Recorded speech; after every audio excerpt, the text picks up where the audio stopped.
How you all. कैसे हैं आप सब? कैसी चल रही है आपकी प्रिपरेशन आपके एग्ज़ाम्स की? प्लीज़ कमेंट सेक्शन में बताइए। और आपका बहुत बहुत वेलकम है एडुग्रोन चैनल पे। ये एक ऐसा चैनल है जहाँ पे आपको 6 to 12 का कंटेंट मिलेगा, सारे के सारे सब्जेक्ट्स का बिल्कुल फ्री ऑफ कॉस्ट, राइट? तो आपकी तैयारी कैसी चल रही है एग्ज़ाम्स की? प्लीज़ कमेंट सेक्शन में बताइए। आपका डेली रूटीन क्या चल रहा है? कैसे आप प्रिपरेशन कर रहे हैं अपने एग्ज़ाम्स की? किस समय आप उठते हैं? क्या आपका रूटीन चल रहा है? प्लीज़ हमें कमेंट सेक्शन में बताइए।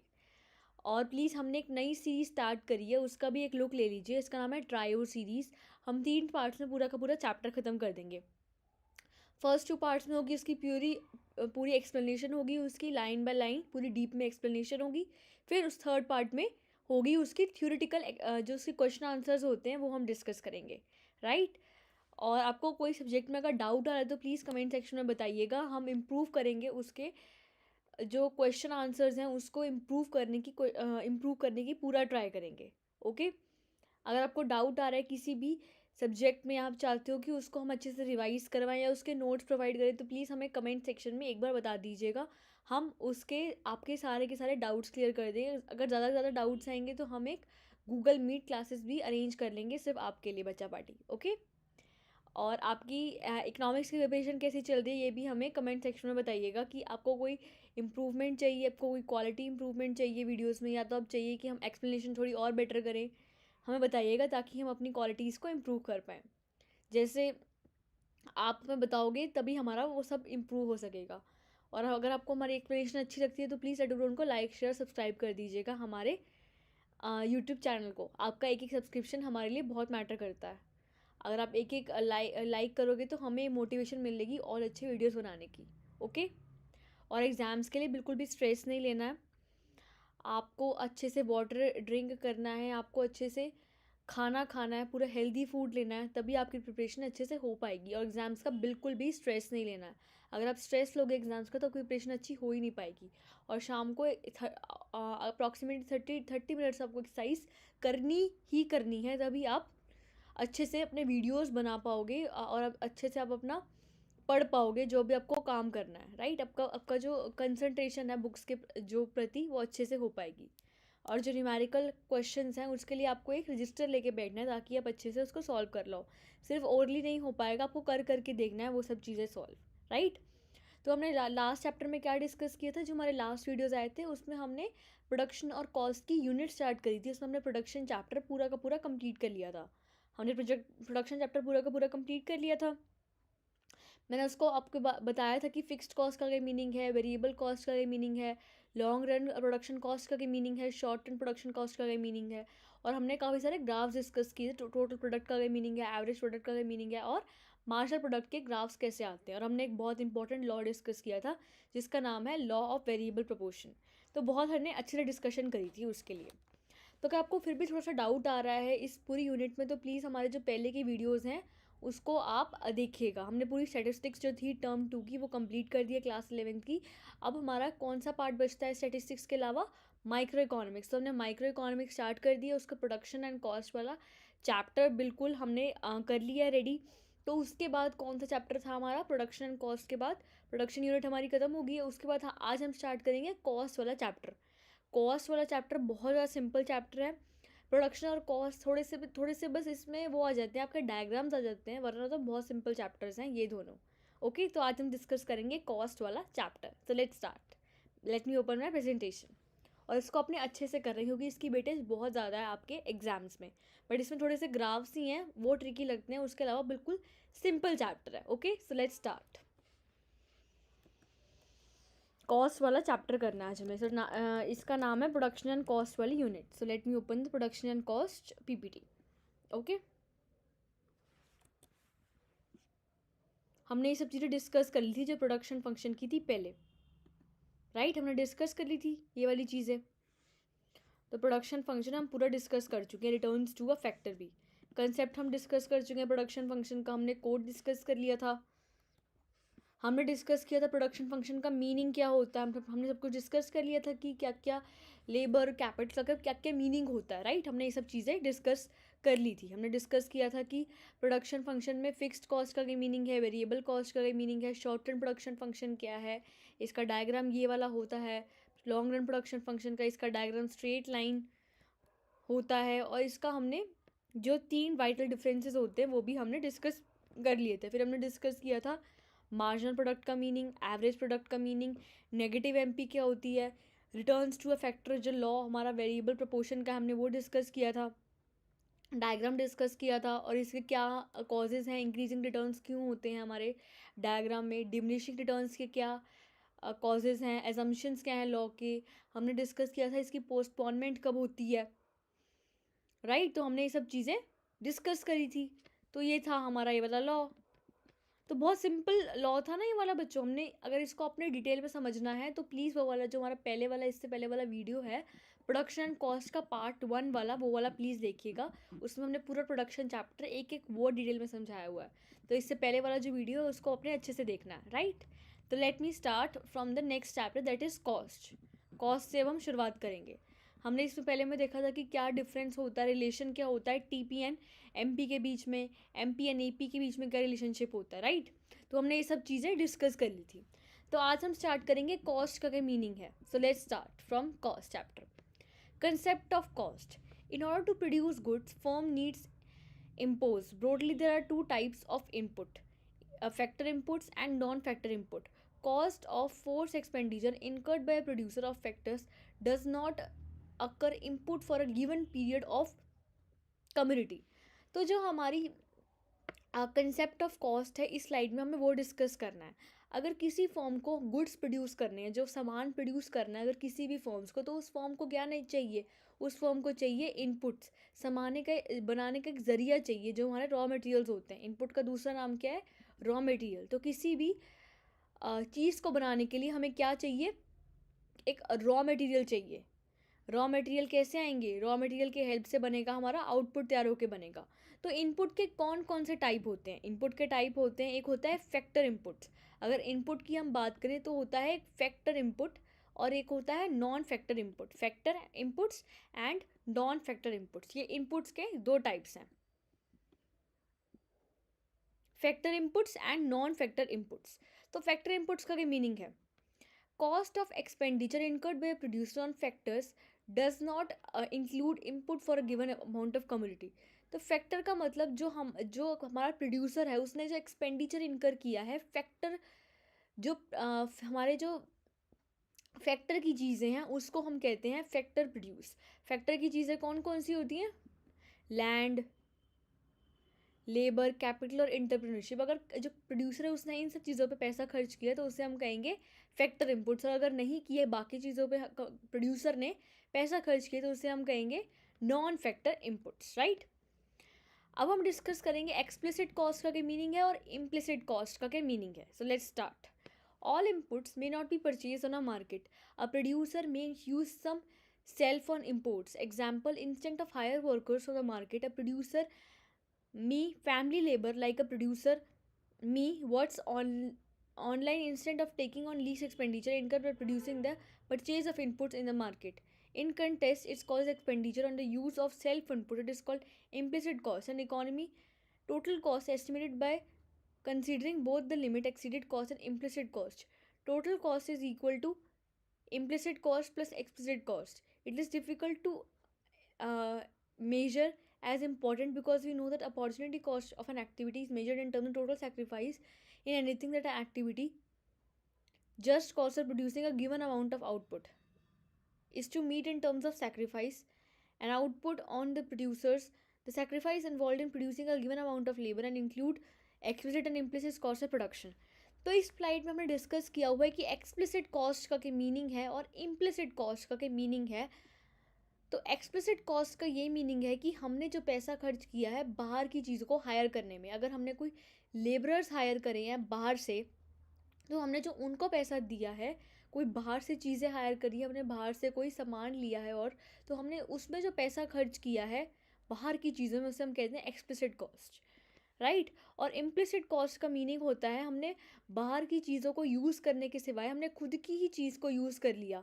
इनपुट्स जो हमारे इनपुट्स लगे थे मार्केट में उसको हमने यूज़ कर लिया तो उसे हम कहेंगे इम्प्लिसिट कॉस्ट। जो हमारे फैक्ट्री के अंदर कोई सामान था हमने उसको ही यूज़ करके आगे प्रोडक्शन कर ली तो उसे हम कहेंगे इम्प्लिसिट कॉस्ट।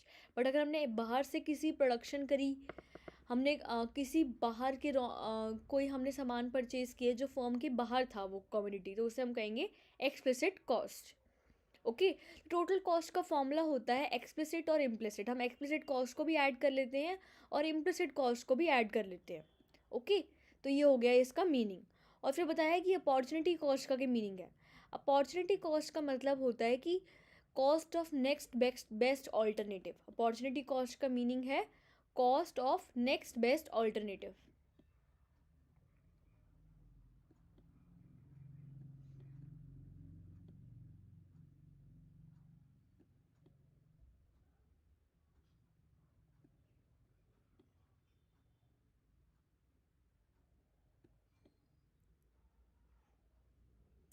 जो हमारी कॉस्ट आ रही है, जो अगला हमारा ऑल्टरनेटिव होता है, उसके लिए जो हमारी कॉस्ट आ रही है उसे हम कहेंगे अपॉर्चुनिटी कॉस्ट।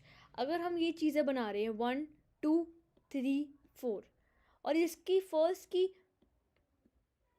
कॉस्ट थी 10 20 30 एंड 40, तो जो हमारा नेक्स्ट बेस्ट ऑल्टरनेटिव है 1 के बाद कौन सा नेक्स्ट बेस्ट ऑल्टरनेटिव है 2, तो इसका बनाने में जो कॉस्ट आ रही है उसे हम कहेंगे अपॉर्चुनिटी कॉस्ट। तो इसका ये मीनिंग होता है अपॉर्चुनिटी कॉस्ट का, cost of producing a given amount of a commodity, right. तो इसमें आ जाएगा कि जो हमारी टोटल कॉस्ट निकालने में क्या क्या चीज़ें यूज़ होती हैं। एक होता है हमारा एक्सप्लिसिट कॉस्ट यूज़ और एक होता है हमारा इम्प्लिसिट कॉस्ट यूज़। एक्सप्लिसिट का मतलब जो बाहर की चीज़ें उसको बनाने में जो खर्चा है, और इम्प्लिसिट का मतलब जो हमारी अंदर की जो चीज़ें हैं फैक्ट्री के अंदर की, उसको हमने अगर कोई बनाकर कोई प्रोडक्शन करी तो उसे हम कहेंगे इम्प्लिसिट कॉस्ट। तो एक्सप्लिसिट को हमने फर्दर हम उसको क्लासीफाई करते हैं कि उसका क्या फर्दर मीनिंग है। It is the opportunity cost of purchasing units from the market. Implicit cost is the opportunity cost of using self own goods. तो एक्सप्लिसिट का मतलब है कि हमने क्या किया है, explicit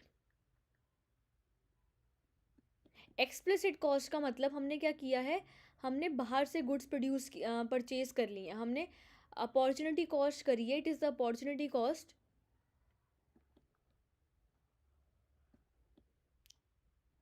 of purchasing units from the market. हमने मार्केट से यूनिट्स परचेज कर ली हैं, तो उससे जो हमारी कॉस्ट लगी है, हमने खुद के रिसोर्सेज यूज़ नहीं किए बल्कि मार्केट से गुड्स जो थे हमारे परचेज कर लिए, तो उसकी जो कॉस्ट आई है वो होगी हमारी एक्सप्लिसिट कॉस्ट। और इम्प्लिसिट का मतलब जो हमारे सेल्फ ओन गुड्स थे जो पहले से ही हमारे पास थे, उसके लिए अगर हमने कोई कॉस्ट करी है अनकर, तो उससे हम कहेंगे implicit cost, right. It is the opportunity cost of using it is the opportunity cost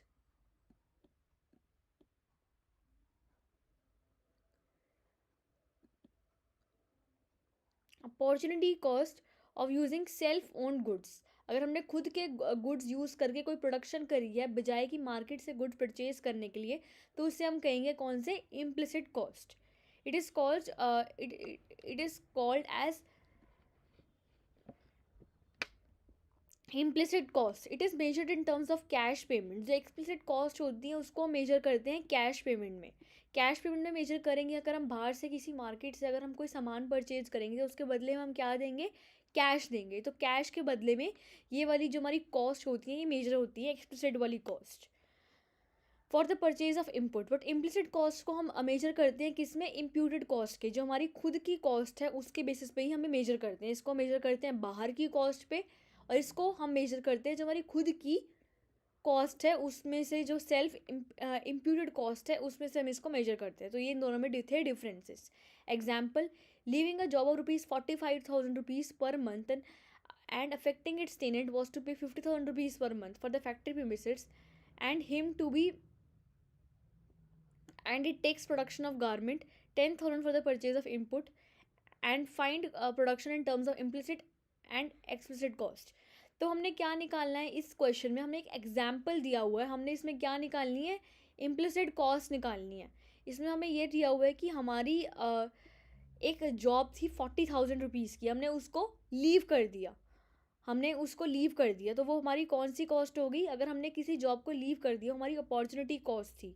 वो किसका एग्जाम्पल होती है, अपॉर्चुनिटी कॉस्ट होती है हमारा इसकी इम्प्लिसिट का एग्जाम्पल। तो जो ₹40,000 हैं वो आ जाएंगे हमारे इम्प्लिसिट कॉस्ट के अंदर। और उसको हमने क्या दिया है, एक टेनेंट को सैलरी पे कर दी है, उस जो हमारी पुरानी कॉस्ट थी क्योंकि जो 40,000 रुपीज़ वाली थी उसको तो हमने लीव कर दिया। उसके बदले हमने क्या जो हमारी पिछली कॉस्ट थी उसमें हमने क्या किया, 50,000 रुपीज़ रेंट पे कर दिया टेनेंट को। तो टेनेंट को रेंट पे करना भी कौन सी कॉस्ट आएगी, वो आएगी हमारी इम्प्लिसिट कॉस्ट, क्योंकि हमारा हमने जी हमारे लिए जो टेनेंट था ये हमारी इम्प्लिसिट उसके अंदर ही आता था, तो हमने इसमें कॉस्ट पे करी तो ये हो जाएगा हमारी इम्प्लिसिट कॉस्ट। तो ये आ गया इसमें अंदर। फिर इसमें हमने क्या किया कि प्रोडक्शन ऑफ गारमेंट्स किया, इसमें purchase of input 10 lakh rupees का हमने क्या किया, प्रोडक्शन किया गारमेंट्स का। तो हम अगर गारमेंट्स का प्रोडक्शन करेंगे एंड परचेज ऑफ इनपुट, तो हमने अगर गारमेंट्स का परचेज किया है, प्रोडक्शन किया है गारमेंट्स का, तो वो कौन सी कॉस्ट के अंदर आएगा। अगर हमने प्रोडक्शन किया है गारमेंट्स का तो हमने जो बाहर किसी गारमेंट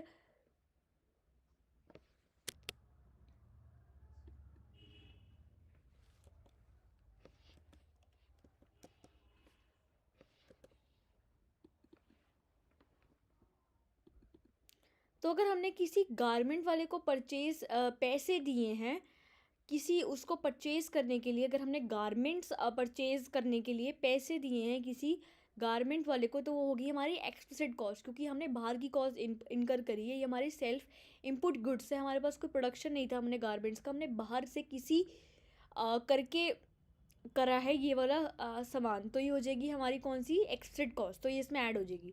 तो हमारा ये वाली तो होगी इम्प्लिसिट कॉस्ट। 50,000 इज़ आर कौन सी कॉस्ट, इम्प्लिसिट कॉस्ट, और 10 lakh is are explicit cost, क्योंकि ये बाहर के गुड्स उससे आई है, बाहर के किसी सामान लेने से आई है। तो इसको आ जाएगी हमारी कौन सी कॉस्ट, इसको हम ऐड करेंगे तो हमारा आ जाएगा 10,90,000। तो ये आ जाएगी हमारी टोटल कॉस्ट, क्योंकि टोटल कॉस्ट आती है हमारी एक्सप्लिसिट प्लस इम्प्लिसिट दोनों को ऐड करके। तो दोनों को ऐड कर दिया तो ये हो गया हमारा 10,90,000 इज़ आर आंसर। अब हम डिस्कस करेंगे सेलिंग कॉस्ट का क्या मीनिंग है और प्रोडक्शन कॉस्ट का क्या मीनिंग है। सो इस दोनों में क्या डिफरेंसेस है। Causes are different from the production cost to promotes side of a complete example expenditure advertising production cost and producer on the units of producer on a given level of output in the present chapter is focusing on production cost is prescribed in the example। तो हमने क्या किया कि selling cost का meaning है कि हमने किसी एडवर्टाइजमेंट पे पैसा खर्च करवाया है, उस प्रोडक्ट को सेल करने के लिए अगर हमने कोई पैसा खर्च करा है तो उससे हम कहेंगे कौन सी कॉस्ट, सेलिंग कॉस्ट। वो प्रोडक्ट हमारा सेल नहीं हो रहा था बट हमने उसकी प्रोडक्ट सेल्स को प्रमोट करने के लिए अगर हमने कोई पैसा खर्च किया है उसे हम कहेंगे कौन सी cost, selling cost, right.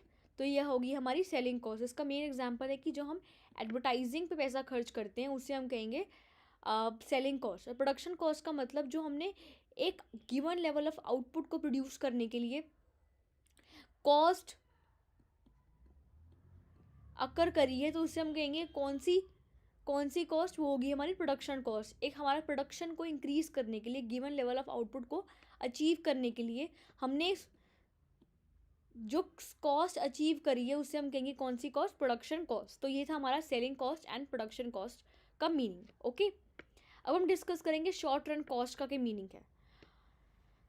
Short run is a period of time during which some factors are fix. तो शॉर्ट रन एक ऐसा टाइम है कि जब हमारे कुछ फैक्टर्स कौन से होते हैं, फिक्स्ड। कुछ फैक्टर्स होते हैं फिक्स्ड एंड कुछ होते हैं वेरिएबल। तो जो फैक्टर्स कुछ फिक्स्ड होते हैं हमारे इस टाइम में शॉर्ट रन वाले में, तो उससे हम कहेंगे कौन सा हम कहेंगे, इसे हम कहेंगे शॉर्ट रन कॉस्ट। तो कुछ फैक्टर्स होते हैं हमारे इस पीरियड ऑफ टाइम में फिक्स्ड। जैसे हमारा शॉर्ट रन में लैंड फिक्स होता है, हम लैंड को चेंज नहीं कर सकते शॉर्ट रन में, क्योंकि ये शॉर्ट रन का टाइम चल रहा है और शॉर्ट रन में हमारे पास इतनी कैपेसिटी नहीं है कि हम जो हमारे फिक्स फैक्टर्स हैं उसको ही चेंज कर सके। तो ये होंगे हमारे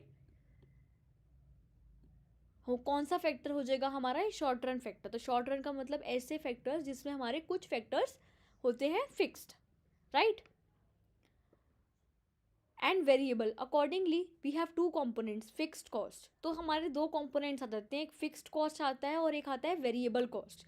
फिक्स्ड कॉस्ट का मतलब जो हमने एक्सपेंडिचर करा है फिक्स्ड फैक्टर्स को परचेज करने के लिए, और वेरिएबल कॉस्ट का मतलब जो हमने एक्सपेंडिचर करा है वेरिएबल कॉस्ट के लिए जो हमने एक्सपेंडिचर करा है। तो फिक्स्ड फैक्टर्स हमारे कौन से होते हैं, इसका मतलब होता है लैंड। अगर हमने कोई लैंड पे पैसा खर्च किया है उसकी इम्प्रूवमेंट पे या उसको इंक्रीज़ करने के लिए उसकी प्रोडक्शन कैपेसिटी को, तो हम उसे कहेंगे फिक्स्ड फैक्टर। और वेरिएबल का मतलब अगर हमने कोई लेबर पे पैसा खर्च किया है, जो फैक्टर्स हमारे वेरिएबल थे, तो उसको हम कहेंगे वेरिएबल फैक्टर्स। तो हमारी जो टोटल कॉस्ट होती है वो इक्वल होती है किस किस के, टोटल फिक्स्ड कॉस्ट के, और किसके इक्वल होती है, टोटल वेरिएबल कॉस्ट के। और fixed cost are the cost related to the use of fixed factors. Fixed cost का मतलब होता है ऐसी कॉस्ट जो हमारी रिलेटेड है फिक्स्ड फैक्टर्स ऑफ प्रोडक्शन से रिलेटेड है, ये वाली हमारी कॉस्ट। हमने फिक्स्ड फैक्टर्स ये यूज़ करे हैं प्रोडक्शन के लिए, राइट। तो फिक्स्ड फैक्टर्स हो गए हमारे यूनिट्स ऑफ प्रोडक्शन के लिए जो फिक्स्ड चीज़ों पे जो यूज़ हुए हैं ये वाले फैक्टर्स। तो ये जो हमारी फिक्स्ड फैक्टर्स होते हैं हमारे, क्या होते हैं,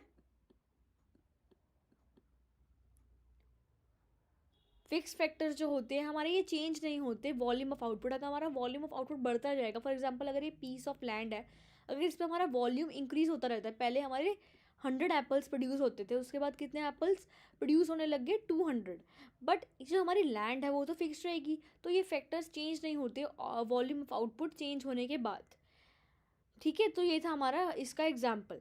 फॉर एग्जाम्पल एक कारपेट मैन्युफैक्चरिंग फर्म है ना, carpet manufacturing firm machines installed for the first ride, let the resume it be 6 carpets per day and the cost of hiding a machine is 500, but be obviously 500 per day is a fixed cost and a producer has when a new carpet is made in the day, but between 0 to 6 carpets a day the fixed factor would remain 500. This called circle supplementary question, overhead cost और indirect cost. Okay, तो इसमें एक example दिया हुआ है किसका, carpet manufacturing firm का। एक फर्म है उसका काम है कारपेट मैन्युफैक्चर करना, एक फर्म है उसका काम है कारपेट को मैन्युफैक्चर करना।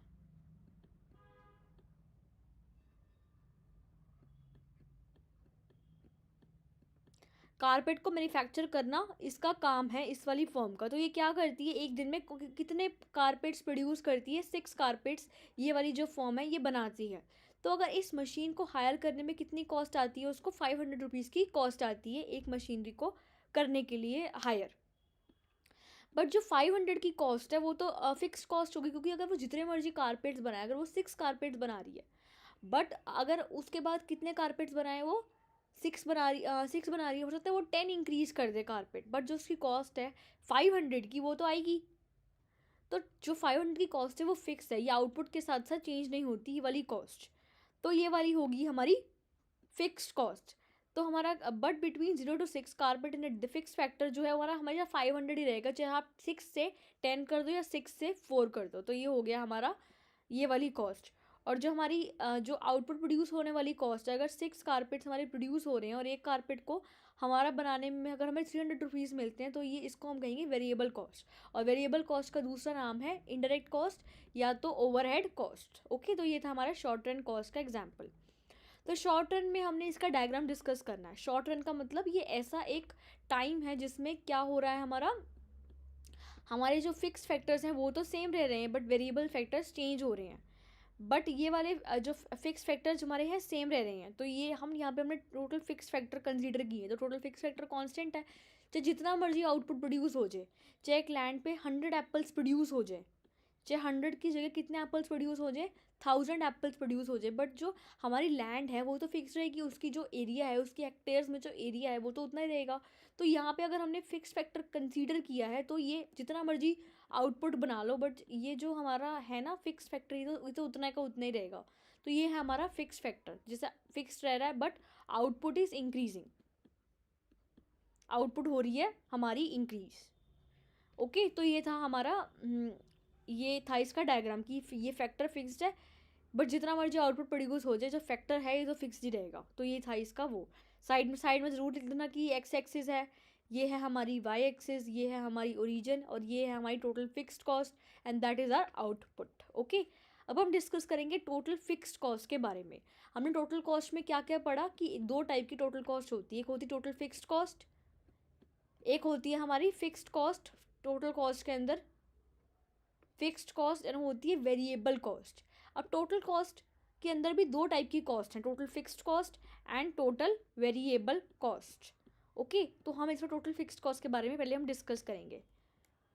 In figure 1, needs of the output as soon as x in total fixed cost is parallel to x axis, implying that the cost is constant at all levels of output. Axis 5 means that fixed cost is 10 when output is 0. Okay, तो हमारा क्या ये आ रहा है कि जो हमारा diagram बना था पहले वाला, इसमें हमने क्या डिस्कस किया इस वाले डायग्राम में कि हमारी जो कॉस्ट फिक्स्ड कॉस्ट है ये तो हमेशा कांस्टेंट रह रही है, जितनी मर्जी कर दो, इधर से कर दो इंक्रीज ये वाली कॉस्ट, जितना मर्जी कर दो, बट ये हमारी जो आउटपुट है वो तो बढ़ता जाएगा, बट हमारी जो फिक्स्ड कॉस्ट है वो तो चेंज सेम रहेगी। तो यही था इसका मीनिंग कि जितने मर्जी हम आउटपुट, चाहे हमारा आउटपुट ज़ीरो ही क्यों ना आ रहा है, या आउटपुट हमारा ज़ीरो आ रहा है इस जगह, बट हमारी जो कुछ ना कुछ कॉस्ट है वो तो आ रही है। तो ये था इसका मीनिंग कि जो हमारा जो डायग्राम बनता है टोटल फिक्स्ड कॉस्ट का, कैसा बनता है, पैरेलल टू एक्स एक्सिस बनता है। यहाँ पे हम लिखेंगे टोटल फिक्स्ड कॉस्ट और यहाँ पे आ जाएगा हमारा आउटपुट, कि जितनी मर्जी हम फिक्स्ड कॉस्ट पे जितनी मर्जी लैंड पे हम आउटपुट बनाते रहें, चाहे हम 100 से 1000 एप्पल्स कर दे, बट जो हमारी फिक्स्ड कॉस्ट है वो तो फिक्स्ड ही रहेगी, कि मतलब उसमें कोई चेंज नहीं आएगा। आउटपुट बढ़ा जा रहा है बट जो कॉस्ट है ज़ीरो ही आ रही, चाहे आउटपुट ज़ीरो ही क्यों ना है, बट हमारी फिक्स्ड कॉस्ट तो उतनी ही है पहले जैसी। तो ये था इसका मीनिंग। ये जो डायग्राम आएगा ये आएगा हमारा कॉन्स्टेंट रहेगा हमारे ऑल लेवल्स पे और आएगा हमारा parallel to X axis. Okay, अब हम डिस्कस करेंगे वेरिएबल कॉस्ट का मीनिंग। हमें टोटल कॉस्ट में दो टाइप की कॉस्ट डिस्कस करनी है। एक होती है हमारी total fixed cost, that is and other is our variable cost. Total fixed cost and total variable cost. तो टोटल फिक्स्ड कॉस्ट हम डिस्कस कर चुके हैं, इसका डायग्राम आता है पैरेलल टू एक्स एक्सिस, और इसका हम डायग्राम अब डिस्कस करेंगे, इसका क्या मीनिंग होता है। Variable cost, can you will the cost of variable cost, these costs change with the increase in the volume of output, as output increases this cost also increases, and output decreases this cost also decreases. So this is called the cold prime cost or the direct cost. Okay, तो variable cost एक ऐसी जो changes हैं वो change होती रहती है output के चेंज होने के बाद। अगर हमारा आउटपुट पहले बन रहा था 100 रुपीज़, उसके बाद कितना बन रहा है हमारा आउटपुट 1000, तो अगर हमारे 100 को बनाने में कॉस्ट आती थी 7 रुपीज़ की, ओके, और 1000 को बनाने में, अगर हमारी एक को बनाने में 7 रुपीज़ कॉस्ट आएगी, तो हमारी 100 को बनाने में कितनी आएगी, 100 इंटू 7, तो हो जाएगी हमारी 700, और ये आ जाएगा 7। अगर हमारी एक को बनाने में 7 रुपीज़ लगती थी, तो हमारी कितने की लगेगी, इसको बनाने में लगेगी 7000 रुपीज़ की कॉस्ट, राइट। तो ये आ गया हमारी ये वाली कॉस्ट। तो ये वाली जो कॉस्ट होती है वेरिएबल कॉस्ट, ये चीज़ होती रहती है हमारी आउटपुट के कम होने, ज़्यादा होने के बाद। अगर हमारा आउटपुट 100 से 1000 बढ़ जाएगा तो ये कॉस्ट भी इंक्रीज़ होती रहेगी, और ये 100 से अगर 10 हो जाएगा तो हमारी कॉस्ट आएगी 70। तो ये हमारी इंक्रीज़ होती रहती है कॉस्ट बढ़ने से, या तो डिक्रीज़ होती रहती है आउटपुट कम होने से, और इंक्रीज़ होती रहती है आउटपुट बढ़ने से। तो ये इसका एक डायग्राम है। ओके, इसका ये वाला डायग्राम बनता है। हम इस साइड में क्या लेंगे, टोटल वेरिएबल कॉस्ट, इसको हम लेंगे यूनिट्स। तो ये वाली कॉस्ट हमारी इंक्रीज़ होती रहती है, जैसे हमारा आउटपुट इंक्रीज़ हो रहा है, जैसे हमारे आउटपुट यूनिट्स बढ़े जा रहे हैं, उसके अकॉर्डिंग ये कॉस्ट डिक्रीज़ बढ़ी जा रही। तो इसका डायग्राम कुछ ऐसा बनेगा। ये रहा इसका डायग्राम। ओके, अब हम डिस्कस करेंगे फिक्स्ड कॉस्ट का क्या मीनिंग है। Fixed cost are the cost occurred on factors of production. तो एक ऐसे ये फिक्स्ड कॉस्ट का मतलब जो कॉस्ट होती है जो हम फिक्स्ड फैक्टर्स पे अकर करते हैं प्रोडक्शन की। जो फिक्स्ड फैक्टर्स कौन से होते हैं हमारे, लैंड हमारा एक फिक्स्ड फैक्टर है, जितने मर्जी आउटपुट प्रोड्यूस हो जाए बट लैंड हमारा चेंज नहीं होगा। तो हमारा फिक्स्ड कॉस्ट जो है ये कौन सी कॉस्ट है, ये ऐसी कॉस्ट है जो हमारी फिक्स्ड फैक्टर्स ऑफ प्रोडक्शन पे लगती है, right. Fixed cost do not change with increase और डिक्रीज इन वेरिएबल। अगर हमारे आउटपुट जितने मर्जी बढ़ कम जाए उससे फिक्स्ड कॉस्ट पे कोई इफेक्ट नहीं पड़ेगा, क्योंकि इसका कोई मतलब नहीं आता हमारी आउटपुट कोई इंक्रीज या डिक्रीज करने में। इसलिए हमेशा फिक्स रहती है जितने मर्जी हमारे आउटपुट बन जाए। Cost incurred on variable cost of production, इसको हम कहते हैं कि कुछ होती है हमारी फिक्स कॉस्ट और कुछ होती है हमारी वेरिएबल कॉस्ट। वेरिएबल का मतलब जो हमारी कॉस्ट इनकर हुई है वेरिएबल फैक्टर को प्रोड्यूस करने में। वेरिएबल फैक्टर को हमारी जो वेरिएबल फैक्टर हमारे कौन से होते हैं, लेबर।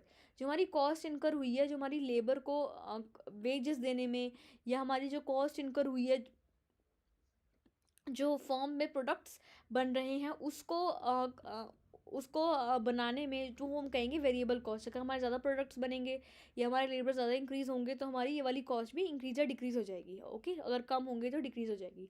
तो ये था फिक्स्ड वेरिएबल कॉस्ट का मीनिंग।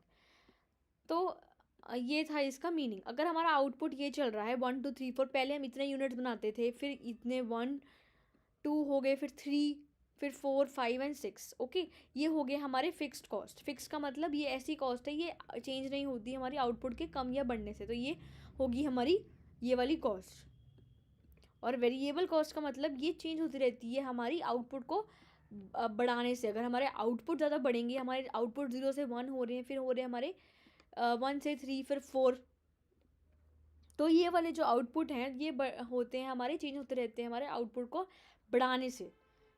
तो ये हमारी कॉन्टीन्यूसली बढ़ते रहेंगे। पहले 0 से 10 हुए, फिर 24 28 32 और फिर 38। और टोटल कॉस्ट कैसे आती है, फिक्स्ड और वेरिएबल को ऐड करने से। फिक्स्ड एंड वेरिएबल को ऐड करने से तो हम इसको ऐड करेंगे तो ये आ जाएगी हमारी टोटल कॉस्ट। 10 + 0 करेंगे 10, 10 + 10 20, 10 + 18 28, 10 + 24 34, 10 + 28 38, 10 + 32 इज़ 48 एंड 10 + 38 इज़ 48। तो ये आ गई हमारी टोटल कॉस्ट। अब हमने क्या किया, इसके डायग्राम डिस्कस किए थे। जो फिक्स्ड कॉस्ट था उसका डायग्राम तो कुछ ऐसे था, राइट, और वेरिएबल कॉस्ट का डायग्राम था ऐसे। यहाँ पे आ जाएगी हमारी टोटल फिक्स्ड कॉस्ट, ये आ जाएगी units, total variable cost that is our units, और इसको हम प्लस कर देंगे तो ये वाला हमारा डायग्राम आ जाएगा। ये हमारा टोटल फिक्स्ड कॉस्ट का डायग्राम था पहले, टोटल वेरिएबल कॉस्ट का ये डायग्राम था, और इसको हमने ऐड कर दिया इन दोनों डायग्राम्स को, तो ये आ जाएगा हमारा इसका डायग्राम। ये हमारा कैसे आ रहा है, पहले अगर 0 आउटपुट है तो हमारे 10 यूनिट्स प्रोड्यूस हो रहे हैं। तो अगर 0 आउटपुट है तो 10 यूनिट्स प्रोड्यूस हो रहे हैं। अगर हमारा आउटपुट कितना हो रहा है, 1 से 1 हो रहा है, तो हमारे प्रोड्यूस हो रहे हैं 20। तो ऐसे अगर आप प्लॉट करोगे तो आपका 1 हो रहा है तो आ जाएगा आपका 20। तो आप इसको ऐसे प्लॉट करोगे तो ये आ जाएगा आपको टोटल कॉस्ट का ग्राफ, राइट। तो ये जो हमारी ये जो टोटल फिक्स्ड कॉस्ट है ये यहाँ पे ख़त्म होगी। इधर से हमारी टोटल कॉस्ट है वो शुरू होगी। ओके, क्योंकि टोटल कॉस्ट जो है वो मिक्सचर है टोटल फिक्स्ड कॉस्ट का और टोटल वेरिएबल कॉस्ट का। टोटल फिक्स्ड कॉस्ट प्लस और टोटल वेरिएबल कॉस्ट का जो हमारा कॉम्बिनेशन है वो ये है। टोटल वेरिएबल कॉस्ट हमें आती है बनानी, टोटल फिक्स्ड कॉस्ट आती है, तो इसके अकॉर्डिंग हमने टोटल कॉस्ट को प्लॉट कर दिया और यहाँ पे आ जाएंगे हमारे आउटपुट। ओके, तो ये हो गया हमारा डायग्राम। तो इसको हम एक्सप्लेन करते हैं डायग्राम को। In figure 3 units of output on the x axis, हमने क्या किया इस फिगर में, हमने इसमें आउटपुट को एक्स एक्सिस में प्लॉट किया और इसको इधर हमने प्लॉट करी है इसकी कॉस्ट, राइट। तो ये आ जाएगा हमारे, ये टोटल कॉस्ट का मीनिंग होता है, टोटल फिक्स्ड कॉस्ट का मीनिंग, टोटल कॉस्ट का जो हमारे वो होता है फॉर्मूला, वो होता है total fixed cost plus total variable cost. Okay, तो जो हमारा इसको हम कहेंगे टोटल फिक्स्ड कॉस्ट का टोटल और इसे हम कहेंगे टोटल वेरिएबल कॉस्ट का टोटल। तो हमारी जो टोटल कॉस्ट आ रही है वो बिगनिंग हो रही है 10 से, क्योंकि हमारी जो 0 आउटपुट था तब हमारा 10 यूनिट्स प्रोड्यूस हो रहे थे टोटल कॉस्ट के अकॉर्डिंग। तो ये हमारा अगर 0 यहाँ पे आउटपुट है तो हमारे 10 यूनिट्स प्रोड्यूस हो रहे हैं, तो ये हमारी बिगिन ही करेगी 10 से। ओके, तो ये हमारी स्टार्ट ही हो रही है 10 से, 0 लेवल के उसमें। ओके, तब हमारी टीवीसी कितनी है, टीवीसी है हमारी तब 10 और हमारी वेरिएबल कॉस्ट है 0। ओके, तब हमने इसको ऐड किया तो ये आ जाएगा हमारा टोटल कॉस्ट। ओके, बट हमारी जो ये वाली लाइन आई है total variable cost, total cost की, हमारी दूसरे की पैरेलल है। आप इस डायग्राम में नोटिस करोगे तो टोटल फिक्स्ड कॉस्ट और टोटल टीवीसी और टीसी जो है हमारे दूसरे के पैरेलल चल रहे हैं। तो ये हमारी कौन सी लाइन चल रही है, पैरेलल चल रही है, और जो इन दोनों का डिफरेंस है वो होता है हमारा टोटल फिक्स्ड कॉस्ट। जो इन दोनों का डिफरेंस है that is are total fixed cost, इन दोनों का गैप। तो ये आ गई हमारी एक्सप्लेनेशन। अब हम डिस्कस करेंगे एवरेज कॉस्ट का क्या मीनिंग है। cost per unit of output is called average cost. C is equal to TC divided by Q. In table 3, cost of producing 602 commodities is 48. Accordingly, per unit cost is equal to 40 divided by 6 is equal to 8. 6 was average fixed cost, is a fixed cost per unit of output. BC is equal to TVC divided by Q. Okay. तो average cost का meaning है कि जो हमारी per unit को cost produce करने में आती है वो हम कहेंगे टीवीसी. अगर आपका एक फैक्ट्री है उसमें आपकी इतने सारे एप्पल्स प्रोड्यूस हो रहे हैं, अगर आपके एप्पल्स प्रोड्यूस हो रहे हैं 100, ओके, और उस सबको बनाने में जो कॉस्ट आती है वो आ गई आपकी 1000 रुपीज़ की. तो एक एप्पल को बनाने में क्या कितनी कॉस्ट आ गई आपकी 10 रुपीज़ की. तो जो एक यूनिट को बनाने में कॉस्ट आती है, एक पर यूनिट को, मतलब एक एप्पल को बनाने में जो की कॉस्ट है उसे हम कहेंगे एवरेज कॉस्ट. ओके, मतलब जितने भी यूनिट्स प्रोड्यूस हो रहे हैं अगर टोटल की कॉस्ट वो आ रही है बट हमें एक की निकालनी है तो हम क्या करेंगे, इनको डिवाइड कर देंगे. तो ये आ गई हमारी वो एवरेज कॉस्ट का मीनिंग. इसका फॉर्मूला होता है TC डिवाइडेड बाय Q. और TC का क्या फॉर्मूला होता है, TC का मतलब हमने लास्ट स्लाइड में डिस्कस किया, इसका मीनिंग होता है total fixed cost plus total variable cost, और डिवाइड बाय Q तो चल ही रहा है एज इट इज़.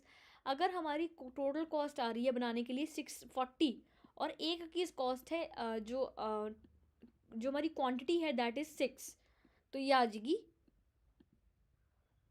जाएगी हमारी 8 कॉस्ट आ जाएगी. तो ये होगी हमारी कॉस्ट.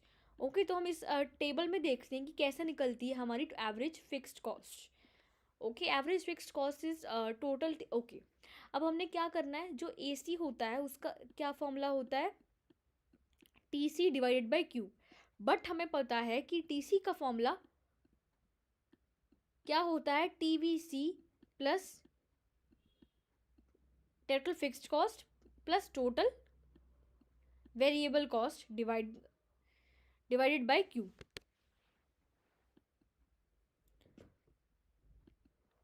राइट, तो इसका ये फॉर्मूला होता है. बट हमें पता है टोटल कॉस्ट का फॉर्मूला होता है total fixed cost plus total variable cost. तो हमने अगर इसका फॉर्मूला डिराइव करना है कि एवरेज टोटल कॉस्ट का क्या फॉर्मूला होगा, तो एवरेज टोटल कॉस्ट का फॉर्मूला होगा हमारा total fixed cost divided by Q, और टोटल वेरिएबल कॉस्ट का फॉर्मूला होगा average variable cost divided by Q. Okay, तो ये आगे हमारे दो फॉर्मूलेस डिराइव हो गए. अब हमें यहाँ पे क्या दिया हुआ है, आउटपुट दिया हुआ है 1 से लेके 8 तक, और total fixed cost given. Total fixed cost का क्या फॉर्मूला होता है निकालने का, अगर हमें एवरेज फिक्स्ड कॉस्ट निकालनी है तो हम क्या करेंगे, total fixed cost divided by Q. तो इसको हम डिवाइड कर देंगे, जो हमारा आउटपुट आया है 10 को अगर हम 1 से कर देंगे 10 देन 5 10 3 10 4 10 5 10 6 10 7 10 8, तो इसको हम डिवाइड कर देंगे, हमारी आ जाएगी एवरेज कॉस्ट. ओके, फिर हमें इसका निकालना है क्या इसका डायग्राम होता है. हमने टेबल प्रेजेंट कर ली, हमने मीनिंग जान लिया क्या होता है, हमने फॉर्मूला डिराइव कर लिया. अब हम करेंगे कि इसका मीनिंग क्या होता है, हमारा एवरेज कॉस्ट का डायग्राम कैसे हमने करना है. तो हम यहाँ पर लिखेंगे एवरेज फिक्स्ड कॉस्ट, क्योंकि हमने उसका डायग्राम कंप्यूट करना है, और यहाँ पे आ जाएगी हमारी यूनिट्स कितनी है. हॉरिजॉन्टल एक्सिस पे तो हमारी हमेशा यूनिट ही आएंगी. और यहाँ पे क्या आ जाएगा 10, 1 से लेके 10, ये 1 है तो ये हो जाएगा हमारा 10. देन इज आर 2 है तो देन इज आर 5. 2 पे कितना है 5. तो ऐसे आप प्लॉट करोगे तो ये ऐसे आ जाएगा आपका टोटल फिक्स्ड कॉस्ट. तो ये आ गया इसका डायग्राम. तो आप याद रख लो कि इसका डायग्राम कुछ ऐसे सा बनता है एवरेज फिक्स्ड कॉस्ट का. Okay, table 5 shows that when 1 units to produce the average fixed cost कितनी आ रही है 10.5 into produce the average fixed cost rupees to average fixed cost increases when output diminishes at output increase. तो जैसे जैसे हमारा output increase हो रहा है हमें दिख रहा है कि हमारी जो ये है ये डिक्रीज होती जा रही है. तो ये हमें पता चलता है इससे. ओके, अब इसके एक्सप्लेनेशन करेंगे हम discussed. Fixed cost shows downward of ABC. Okay, तो जो हमारी ये वाली जो शेप आ रही है इसकी एवरेज फिक्स्ड कॉस्ट की, आप नोटिस करोगी ये कौन सी शेप है, इस शेप का नाम होता है रेक्टेंगुलर हाइपरबोला. ये जो शेप आ रही है हमारी ये वाली, इसको हम कहेंगे रेक्टेंगुलर हाइपरबोला की शेप. ओके, तो ये हम देखेंगे कि डाउनवर्ड स्लोप कर, जैसे जैसे हमारा आउटपुट बढ़ रहा है तो ये डिक्रीज हो रही है, तो ये होती है हमारी डाउनवर्ड स्लोपिंग. ओके, तो ये एवरेज कॉस्ट का मीनिंग क्या होता है, एवरेज वेरिएबल कॉस्ट का मीनिंग तो ये होता है कि हमारी total variable cost divided by Q क्या आया है, मतलब हमारी एवरेज वेरिएबल कॉस्ट कितनी आई है पर यूनिट ऑफ क्वांटिटी। अगर हमने इतनी सारी वेरिएबल लेबरर्स को पैसा दिया है तो हमारी एक लेबर की कॉस्ट कितनी आई है। ओके, तो ये था हमारा इसका मीनिंग, तो ये रहा इसका मीनिंग। तो हमारी जो एवरेज फिक्स्ड वेरिएबल कॉस्ट आई है तो इसका ये आ गया डायग्राम। हमने पीछे डिस्कस किया था कि एवरेज फिक्स्ड कॉस्ट का क्या डायग्राम है। एवरेज फिक्स्ड कॉस्ट का हमारा डायग्राम जो बना था वो था हमारा कुछ ऐसा सा डायग्राम, बट हमें डिस्कस करना है एवरेज वेरिएबल कॉस्ट का क्या डायग्राम होता है। तो एवरेज वेरिएबल का डायग्राम जो होता है हमेशा यू शेप बनता है। ये यू की शेप बन रही है तो ये आ गया हमारा एवरेज फिक्स्ड कॉस्ट का डायग्राम। ये बताता है कि जैसे जैसे हमारा आउटपुट होता है उसके अकॉर्डिंग ऐसे ऐसे चेंजेस आएंगे। तो यहाँ पे हमने लिख लिया एवरेज वेरिएबल कॉस्ट और यहाँ पे हमने इसका कर दिया डायग्राम कंप्यूट। ओके, अब हम डिस्कस करेंगे इसकी डायग्राम से हमें क्या चीज़ पता चली। हमने क्या किया, यहाँ पे हमने ले लिया एक्स एक्सिस पे आउटपुट और यहाँ पे लिख दिया हमने average fixed cost, average variable cost. Okay,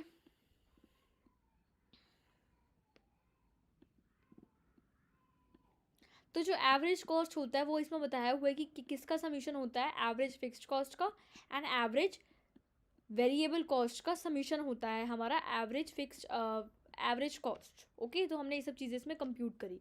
अब हमने दो डायग्राम सीख लिए कि एवरेज कॉस्ट का क्या डायग्राम होता है एंड एवरेज हमारा वेरिएबल कॉस्ट का क्या डायग्राम होता है और हमें क्या निकलना है इसमें।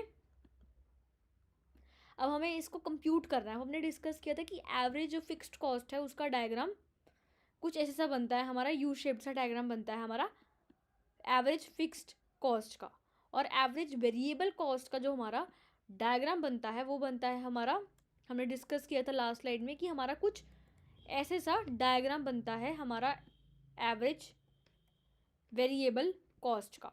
अब हमें इन दोनों को मिक्स करके एक सिंगल डायग्राम बनाना है एवरेज कॉस्ट का। तो हम कैसे बनाएंगे, हम इसको टेबल की हेल्प से बना सकते हैं कि एवरेज पहले फिक्स्ड कॉस्ट को हम पहले टोटल फिक्स्ड कॉस्ट को कर लें कंप्यूट, देन हम कर लें उसकी क्वांटिटी लिख लें साइड में, देन हम कर लें टोटल वेरिएबल कॉस्ट को कंप्यूट, देन लिख लें क्वांटिटी और फिर हम कर लेंगे उसकी डिवाइड कर करके हम उसका निकाल लेंगे। फिर हम उसके अकॉर्डिंग एवरेज कॉस्ट को निकाल लेंगे, एवरेज फिक्स्ड कॉस्ट और एवरेज वेरिएबल कॉस्ट को ऐड करके।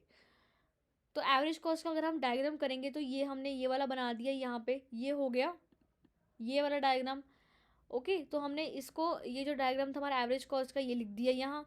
एवरेज वेरिएबल कॉस्ट का जो डायग्राम होता है ये होता है वो हमने यहाँ लिख दिया, ये डन ये डन। अब जो हमारा एवरेज कॉस्ट का डायग्राम है वो ऐसे आएगा इसके ऊपर से, राइट। तो ये हो गया हमारा एवरेज कॉस्ट का diagram.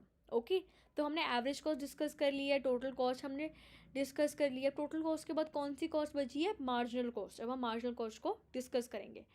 Marginal cost is a change in total cost and additional unit is produce. तो मार्जिनल कॉस्ट का मीनिंग है अगर हमने एक और एडिशनल यूनिट को प्रोड्यूस किया तो हमारी कितना चेंज आया टोटल कॉस्ट में, ये इसका मीनिंग है। कि हाँ, इसका फॉर्मूला होता है TCN माइनस TCN-1 कि अगर हम एक और यूनिट को प्रोड्यूस करेंगे तो हमारी कितनी एडिशनल कॉस्ट आएगी। जैसे हमारी एक यूनिट फर्स्ट यूनिट को प्रोड्यूस करने में हमारी 10 कॉस्ट थी, सेकंड को थी हमारी 20, तो हमने सेकंड को प्रोड्यूस किया तो हमारी कितनी एडिशनल कॉस्ट आई 20, तो ये होगी हमारी मार्जिनल कॉस्ट। ऐसे ही हम थर्ड को प्रोड्यूस करेंगे तो हमारी यूनिट होगी 30 कॉस्ट। तो पहले हमारी 20 थी 2 तक, बट हमने किसी एक को और को प्रोड्यूस कर लिया तो हमारी कितनी कॉस्ट आ गई, हमारी आ गई कितनी कॉस्ट 20 से 30 होगी, तो हमारी एडिशनल कितनी आ गई 10। तो ये होगी हमारी मार्जिनल कॉस्ट। अगर हम एक और कम्युनिटी को प्रोड्यूस कर देंगे तो हमारी कितनी एडिशनल कॉस्ट डेवलप हो जाएगी। तो इसका फॉर्मूला होता है TCN का मतलब ये, और इसका मतलब जो इससे पहले वाला था TCN-1। Okay, it is divided by change in quantity producing 5 minutes of an output. अगर हमारा जो ये था इसमें एक एग्जांपल दिया हुआ है कि जो हमारी सेकंड यूनिट की कॉस्ट थी वो हम हो सकता है कि हमारी 180 हो और जो फर्स्ट की थी वो हो सकता है 135 हो। तो जो हमारा मार्जिनल कॉस्ट थी वो कितनी आ जाएगी हमारी 45। तो ये होगी हमारी मार्जिनल कॉस्ट। तो इसका अगर हम डायग्राम जो बनता है वो हमेशा यू शेप्ड बनता है। मार्जिनल कॉस्ट का भी ऑलवेज यू शेप्ड। इसका हम आगे एक्सप्लेनेशन भी करेंगे कि क्यों ऐसा होता है कि हमेशा यू शेप्ड बनता है। तो हमने इसमें क्या किया है कि हमने इसको यूनिट्स को एक्स एक्सिस पे ले लिया है और हमारी मार्जिनल कॉस्ट को हमने यहाँ पे ले लिया है इधर ले लिया है जो हमारी इधर होती है, जो हमारी वर्टिकल एक्सेस होती है, हमने इधर कंप्यूट कर लिया। उसके अकॉर्डिंग जो हमारा डायग्राम है वो ऐसा बना है कि वो हमारी यू शेप बन रही है। तो मार्जिनल कॉस्ट कब होती है, वो हमेशा वेरिएबल कॉस्ट होती है। दो टाइप की होती हैं, fixed cost and variable cost. Fixed का मतलब जो हमारी फिक्स फैक्टर्स पे लगी है, मतलब लैंड पे लगी है। और वेरिएबल का मतलब ऐसी कॉस्ट जो हमारी वेरिएबल फैक्टर्स और प्रोडक्शन पे लगी है। वेरिएबल का मतलब जो हमारी यूनिट्स प्रोड्यूस, जो हमारी आउटपुट प्रोड्यूस हो सकता है उस पर लगी हो सकता है कि हमारी जो लेबर प्रोड्यूस हुई है उस पर लगी हो हमारी ये वाली ये वाली कॉस्ट। तो जो हमारी मार्जिनल कॉस्ट है वो हमेशा वेरिएबल कॉस्ट कहते हैं, क्योंकि वो कोई फिक्स नहीं है कि जितनी मर्जी बढ़ाओ बट आउटपुट के साथ साथ चेंज नहीं होगी, बट ये हर आउटपुट के साथ साथ चेंज होती रहती है ये वाली कॉस्ट। तो इसे हम कहेंगे variable cost. Marginal cost and additional cost. By additional cost, it cannot be fixed cost because it can only be a variable cost. Sum total of a different unit becomes TC. Sum of MC is equal to TVC. तो हमारा जो sum of MC होता है वो होता है TVC के equal, right. Total variable cost के इक्वल होता है। जो MC होती है वो वेरिएबल कॉस्ट ही होती है, वो कोई फिक्स्ड कॉस्ट नहीं होती कि वो चेंज नहीं होगी जितनी मर्जी आउटपुट प्रोड्यूस हो जाएंगे। बट ये वाली कॉस्ट जो चेंज होती रहती है हमारे आउटपुट के कम या बढ़ने से, तो ये वाली होगी हमारी कॉस्ट। जैसे हमारा लेवल ऑफ आउटपुट जो था, हम मानते हैं कि वो था हमारा 62, तो उसके अकॉर्डिंग हमारी MC कैसे आ जाएगी, अगर हमारी टोटल वेरिएबल कॉस्ट है इतनी आ रही है, तो इसको अगर हम ऐड करेंगे तो ये हमारी आ जाएगी टोटल वेरिएबल कॉस्ट। तो ये आ गई हमारी 30। तो ये होगी हमारी ये वाली कॉस्ट। तो मार्जिनल वेरिएबल कॉस्ट मैंने बताया था आपको कि हमेशा यू शेप बनती है, तो ये होगी हमारी यू शेप। यहाँ पे आ गई मार्जिनल कॉस्ट और यहाँ पे आ गई इसकी आउटपुट। तो हमारा रिलेशनशिप क्या होता है एवरेज मार्जिनल और टोटल कॉस्ट में, एवरेज वेरिएबल कॉस्ट और टोटल कॉस्ट में हमारा क्या रिलेशनशिप होता है। तो एवरेज वेरिएबल कॉस्ट क्या होती है, टोटल कॉस्ट क्या होती है।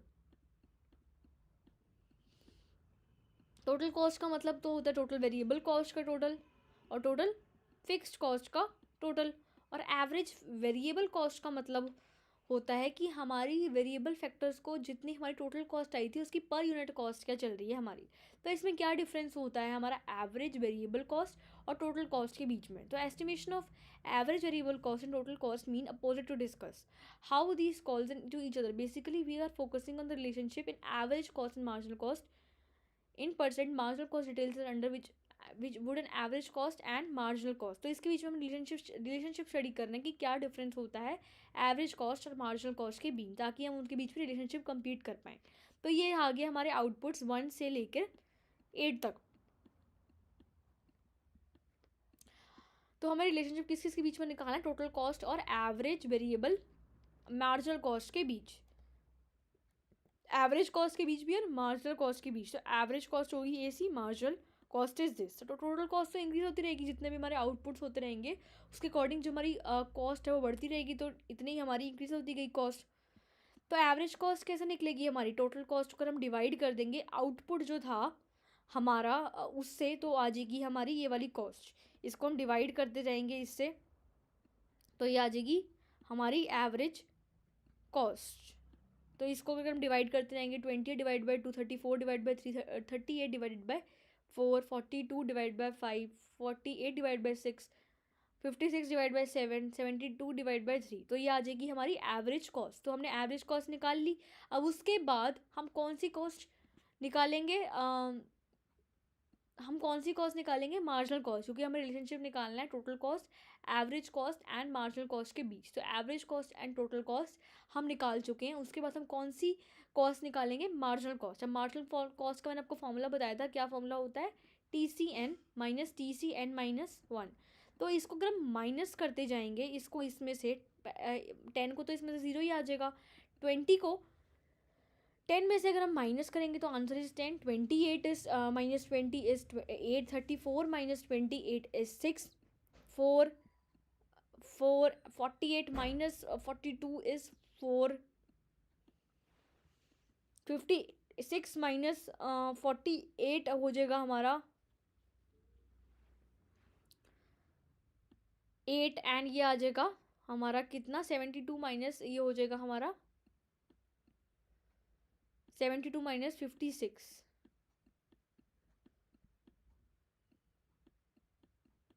तो ये आ जाएगा हमारा 26, राइट। तो ये आ गई हमारी ये वाली कॉस्ट, मार्जिनल कॉस्ट हमने निकाल ली।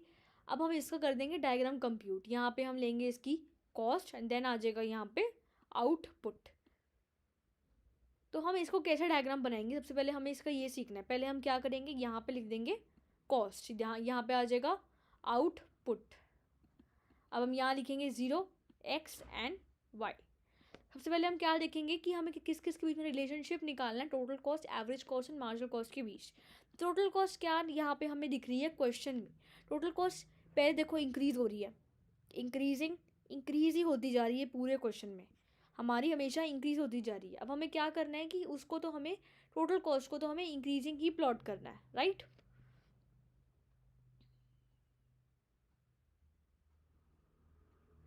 टोटल कॉस्ट हो जाएगी हमारी इंक्रीजिंग।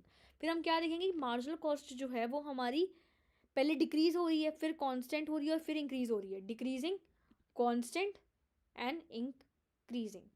उसके बाद एवरेज कॉस्ट क्या हो रही है हमारी, increasing,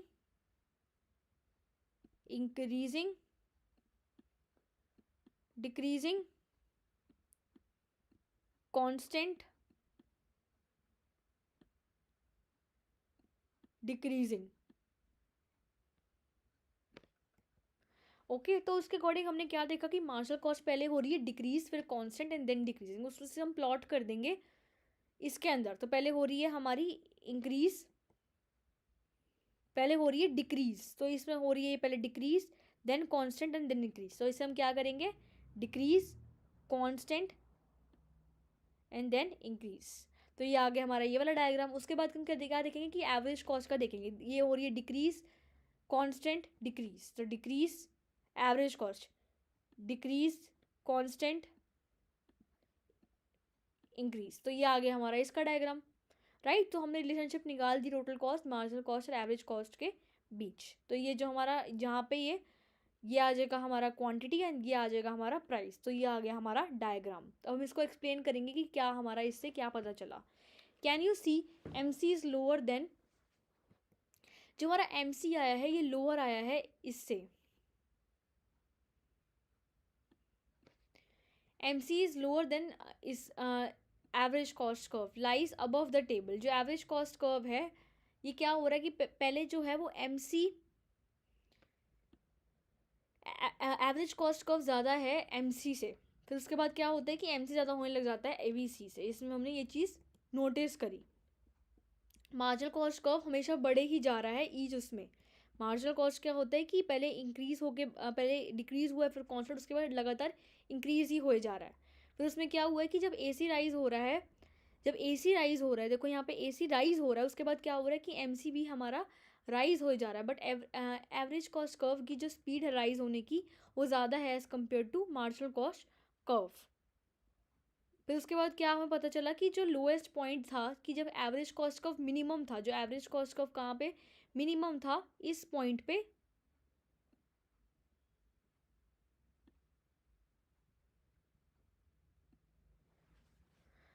average cost curve minimum किस पॉइंट पे था, एवरेज कॉस्ट कर्व था हमारा मिनिमम सबसे कम जो था इस पॉइंट पे। तो इस कॉस्ट पे जो हमारी रिलेशनशिप है, तब हमारी एम सी जो एवरेज कॉस्ट कर्व जब मिनिमम था हमारा, तब हमारी एम सी जो थी वो भी हमारी क्या थी, ज़ीरो थी। तो ये आ गया हमारी रिलेशनशिप, इसे हम कहेंगे पॉइंट ई। अब हम डिस्कस करेंगे relationship between A V C and M C.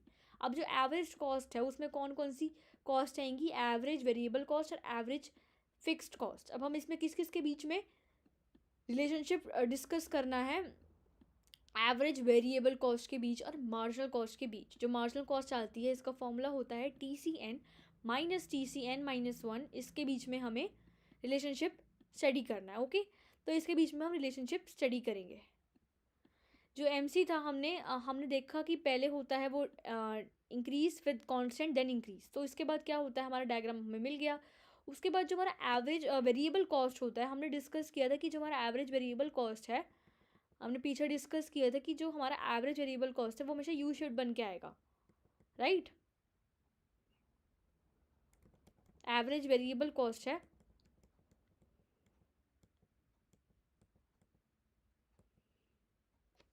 U shape बन के आएगा, तो ऐसे यू शेप्ड आ गया, तो ये आ गया हमारा। यहाँ पे हम लिख देंगे आउटपुट। ये था इसके बीच में रिलेशनशिप। अब हम देखेंगे कि जब एवरेज कॉस्ट का मार्जिनल कॉस्ट इंक्रीज हो रहा है तो उसके साथ साथ जो ABC है वो डिक्रीज हो रहा है। ओके, जब हमारा MC इंक्रीज हो रहा है तो हमारा क्या हो रहा है, ABC भी इंक्रीज हो रहा है। जब MC हमारा कांस्टेंट है तो ये था हमारा इसका कंसेप्शन। तो यहाँ पे आ गया इसका कॉस्ट और यहाँ पे आ गया आउटपुट। जब हमें दोनों के बीच में रिलेशनशिप स्टडी करनी है तो हम क्या करेंगे, सिंपली डायग्राम्स को माइंड में रख के देखेंगे कि कब क्या इंक्रीज हो रहा है, देन कब क्या डिक्रीज हो रहा है। जैसे यहाँ पे क्या हो रहा है कि जब MC डिक्रीज हो रहा है, MC डिक्रीज हो रहा है, पहले MC पे कॉन्सेंट्रेट करो, तो उसके साथ साथ क्या हो रहा है, ABC भी डिक्रीज हो रहा है। जब MC 0 है, MC और 0 इस पॉइंट पे इंटरसेक्ट करते हैं, बट जब MC इंक्रीज हो रहा है तो उसके साथ साथ क्या हो रहा है कि ये भी इंक्रीज होना शुरू हो गया है, ABC। तो ये था इसके बीच में रिलेशनशिप। ओके, अब हम डिस्कस करेंगे रिलेशनशिप क्या होता है टोटल कॉस्ट और मार्जिनल कॉस्ट के बीच। टोटल कॉस्ट का जो फॉर्मूला होता है वो होता है total fixed cost plus total variable cost, और मार्जिनल कॉस्ट का जो फॉर्मूला होता है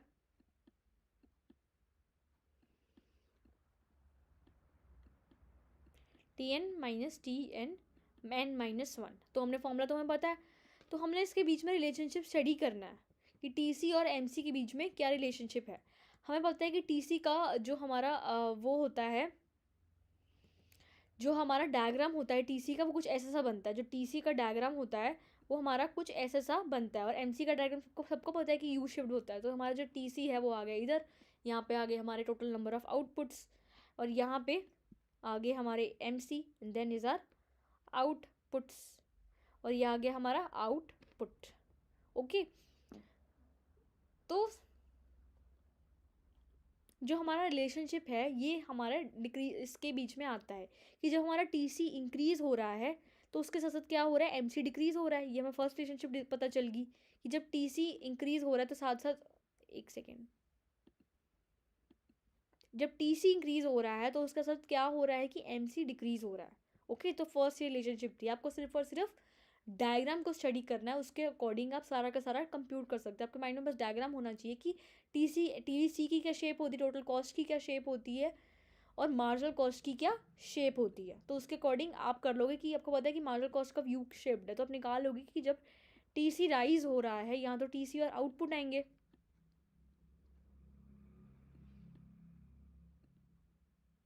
तो अब MC हो रहा है डिमिनिशिंग। जब MC देखो यहाँ पे देखो कि जब MC कांस्टेंट है तभी भी जब हमारा TC है, जब MC राइज कर रहा है, देखो MC यहाँ पे राइज कर रहा है इस पॉइंट के बाद, जो हमारा ये वाला पॉइंट है O, इसके बाद जो है MC राइज कर रहा है, तब TC क्या हो रहा है, TC भी राइज कर रहा है इंक्रीजिंग रेट पे, तभी भी TC हमारा राइज कर रहा है इंक्रीजिंग रेट से।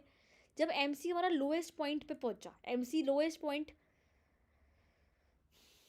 कौन सा है, MC का लोएस्ट पॉइंट कौन सा है, ये वाला MC का लोएस्ट पॉइंट है। तब TC का क्या थे कि जो TC है वो तभी भी एक डिक्रीजिंग रेट पे मूव कर रहा है हमारा जो TC है तब।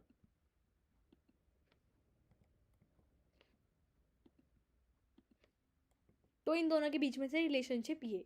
तो हमने देखा कि जब TC इंक्रीज कर रहा है तब MC डिक्रीज कर रहा है। जब TC अपने MC जो हमारे लोएस्ट पॉइंट पर, तभी भी जो TC है तभी भी वो इंक्रीज़ कर रहा है। बट जब TC इंक्रीज़ करना शुरू कर दिया तब MC भी इंक्रीज़ करना स्टार्ट कर दिया। तो आपको सिर्फ और सिर्फ एक डायग्राम को अपने माइंड में लेके चलना है, उसके अकॉर्डिंग आप सब कुछ जो निकालना है, जो भी रिलेशनशिप स्टडी करनी है दोनों वेरिएबल्स के बीच, आप वो सब स्टडी कर सकते हो। ओके, इसके साथ साथ आपका चैप्टर बिल्कुल ख़त्म हो सकता है। बहुत ईजी चैप्टर था ये, मैंने सारा का सारा बहुत शॉर्ट में कंप्लीट करवा दिया आपको चैप्टर।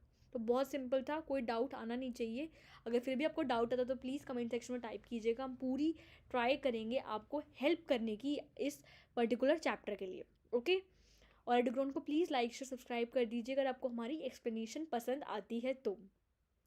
उसके साथ साथ हमने एक सीरीज़ स्टार्ट करी है, ट्रायो सीरीज़, तो उसमें अगर आपको थोड़ी सी भी बेनिफिट मिला है तो प्लीज़ एडुग्रोन को एक कमेंट सेक्शन में बताइए कि एडुग्रोन ने आपकी कितनी हेल्प करी है प्रिपरेशन को बूस्टअप करने के लिए। और एग्ज़ाम्स के लिए बिल्कुल स्ट्रेस नहीं लेना है, कुछ मूवीज़ वगैरह भी देख लेनी ताकि आप थोड़ा सा आपका माइंड अच्छा फ्रेश रहे और आप अच्छे से कुछ अच्छा कर पाओ आगे, राइट। तो आपको एग्ज़ाम्स के लिए स्ट्रेस नहीं लेना है, एक्सरसाइज करनी है रोज़, और कुछ ना कुछ मूवी वगैरह भी देख ली, ताकि आपका माइंड स्ट्रेस बिल्कुल ना रहे आपके माइंड में, और जब आप एग्ज़ाम करने बैठो तो आपकी जो कंसंट्रेशन है बिल्कुल एग्ज़ाम्स में रहे और कहीं ना रहे, राइट।